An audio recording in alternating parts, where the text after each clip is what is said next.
There are changes made to the laws of cricket. Hello, everyone. This is the Cricket Forum, and welcome. On October 1 this year, there will be some changes to the law of cricket. Chief among them is the Mankad law. Now, the Mankad law has to do with when the bowler runs out the non-striker for backing up too far. First, it was under law 41 for unfair play, but now it's under law 38 for run out. I am one who believe in the Mankad law because I think that if the batsman is backing up too far, that means his bat is behind the batting crease, is in front of the batting crease at the non-strikers end. I believe he's cheating and the bowler should run him out. A number of cricketers, past cricketers and people who just love cricket always think that this should not be, that the batsman should get a free blind to back up as far as he wants. Those are not my view. I think the bat should remain behind the batting crease at the non-striker end until the ball is delivered. That's the law of the game.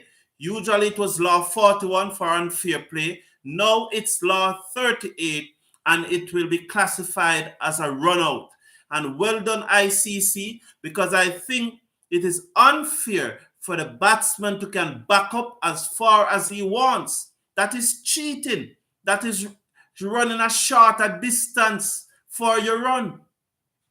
And so if you back up too far, if your bat is not grounded behind the batting crease at the non-striker's end before the bowler delivers the ball and he removes the bails, you will be run out. Well done. The next law change, which I'm very grateful for, is the one with Saliva. It hurts me. I was watching a match between New Zealand and South Africa, and the bowler rubbed the ball under his arm. And I stopped watching the match because it was a big turnoff. And it always hurts me when I see players putting their saliva on the ball. So ICC is now saying that is no longer allowed. You are not allowed to put saliva on the ball. I hope that they quickly realize that the one of rubbing the ball under your arm, I hope they also move that. It just look unethical. It just look unhygienic. So well done again, ICC, for removing the saliva from the ball. Players will no longer allow to add saliva to the ball. They usually add saliva. The theory is that if one side of the ball is shine and one side is wet, so that means the shine side would be lighter than the heavy side, then it will get the ball to swing. It will get the ball to swing because physics is that one side will be going through the atmosphere faster than one side because of friction. The heavier side would encounter more friction than the shine side. And so, but players in the field usually try to keep one side of the ball wet and one side shine. One side roughed up and one side shine. And that will allow the ball to behave in unpredictable manner. It will able to get it to swing and to reverse swing, depending on where you turn the shine side or where you turn the wet side. So ICC is saying no longer can you use saliva to wet the ball. Well done again, ICC. Now the other changes that they have made to the rule, and which we knew, those of us who follow cricket closely know that when a batsman hit a ball in the deep and they run, but the batsman get out caught, and so there was a change. It was what they call crossover. So the batsman crossed over. So the incoming batsman would not necessarily face the next delivery. That has also been changed, and the incoming batsman will face the next delivery. So therefore, there's no more crossing. There's no more crossing. If the batsman out, he's out. Well, if it's the end of the over, then naturally the incoming batsman will not face. But once it's at the end of the over, the incoming batsman will take strike. If the batsman out caught and they have crossed, the batsman will go back to his original non-striker end, and the incoming batsman will take strike. That rule is neither here nor there for me, but it's okay. It's okay. While the first two, I support them wholeheartedly, and I'm glad for those changes, and especially with the Saliva one, I hope they go further and tell them that they cannot put the ball under their arm anymore. So I hope by next year that they will go further. These rules will come into effect on the 1st of October 2022.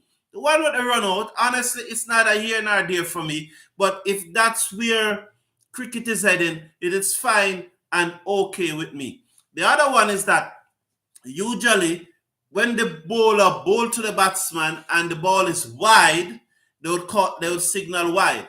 But that rule have been adjusted, and it said that it is in relation to where the ball passed the batsman. So if you take guard and leg stump, for example, and the ball bowl about 6-7 stump, usually that would call wide. If your guard was on leg stump. ICC say no, it doesn't matter where you take your stance, where you take your card, the wide should be called in relation to where you are when the ball passes you. So it have nothing anymore to do with your stance, but where you are as a striker when the ball passes. Those are 4 of the changes. I support 3 of them. The 4th one is neither here nor there with me. That is the one to do with the striker, the incoming batsman taking strike. It's neither here nor there with me. I support the other 3. I think those 3 are good move in the right direction. Also, there was a test match last week between Australia and Pakistan. The first test match between Australia and Pakistan in Pakistan for 24 years. But there was a strange occurrence in that test match, in that one player, Fawad Alam, the 36-year-old Pakistani batsman who is averaging 47.65 after 16 tests with 5 centuries and 250s. So he averaged 47.65 after 16 tests, with a scored 5 centuries and 250s. So that's so in 1 out of every 2 tests, roughly in 1 out of every 2 tests that he plays, he had passed 50. In roughly 1 out of every 2 tests, he has passed 50. But he was scheduled to bat at number 6 in the test match that just completed. But he did not bat. So he played 5 days of cricket without batting, bowling. He dropped 1 catch. So they're saying that 5 days of cricket without batting, bowling, or fielding. He didn't do anything on the field. He dropped a catch. He didn't bat. He didn't bowl. But yet still, he was paid $10,000 for the match. $10,000 for a match in which he did nothing except standing on the field during the Australian innings. So Fawad Alam, the 36-year-old Pakistani batsman, played an entire test match without batting or bowling. And the only thing he did of note was to drop a catch.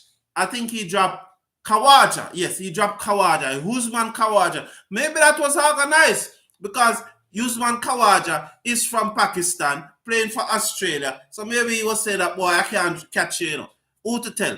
Those are just cheeky views still. I don't think it's anything like that. But he played the entire test match without batting, bowling. And the only thing he did of note was to drop a catch.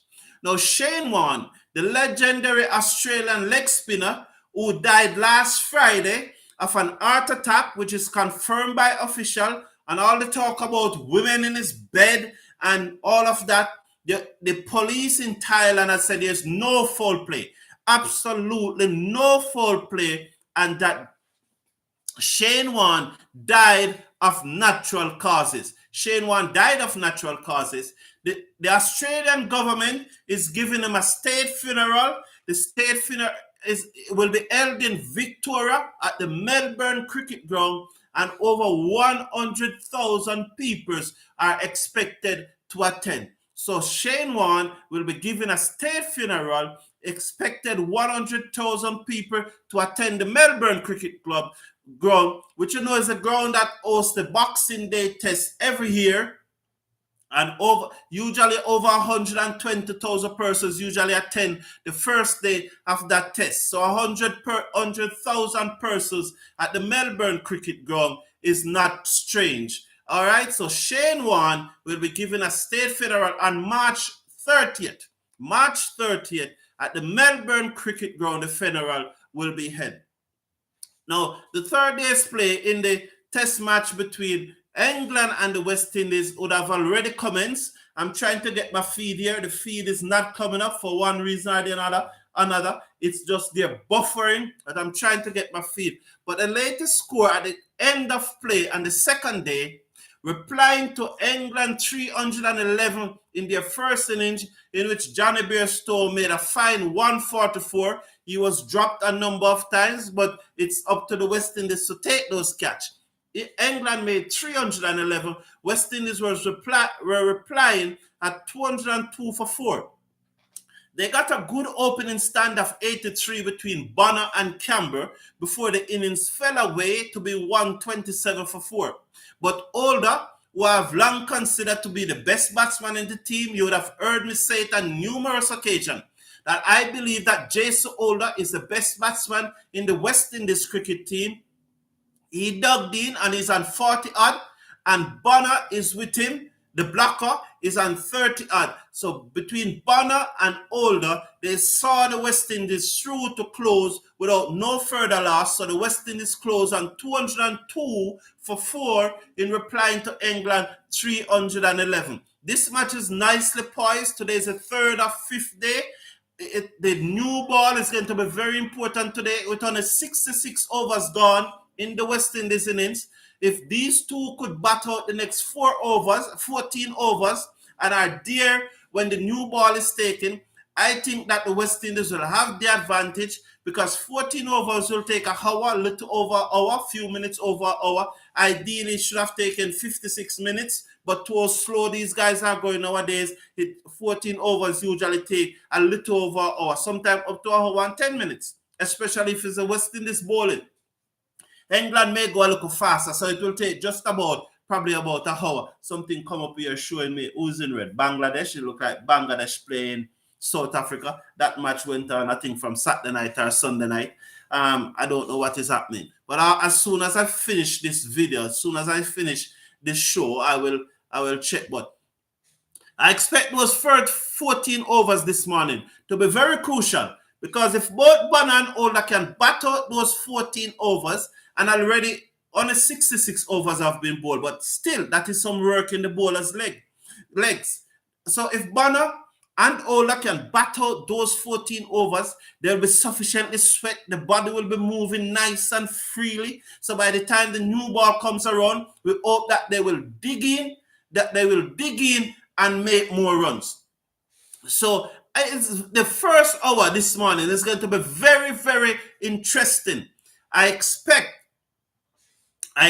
it to be a very close match, and I hope that it will last the 5 day, although it has gone quickly along, because today is the third morning and we're midway through the second innings of the match. So I hope it lasts for the full 5 days, but it is shaping up to be a very interesting match. I wish the West Indies cricket team luck.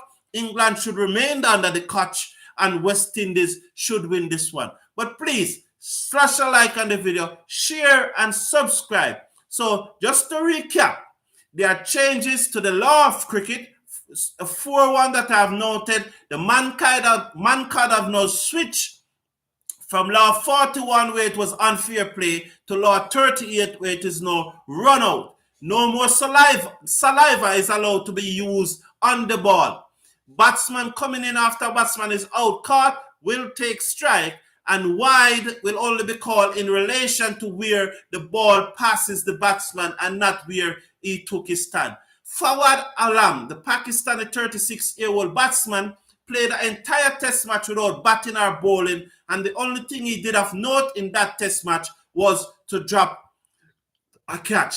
And Shane Warne is to get a state funeral in the state of Victoria. The funeral to be held at the Melbourne Cricket Ground. Over 100,000 persons are expected to attend on March 30th, 2022, and the West Indies and England first test match at the Sir Vivian Richard Oval is nicely poised. Thank everyone for tuning in. Please remember, slash a like on the video, share and subscribe. Until tomorrow, man, Carlton Burns, and God bless and take care of yourself.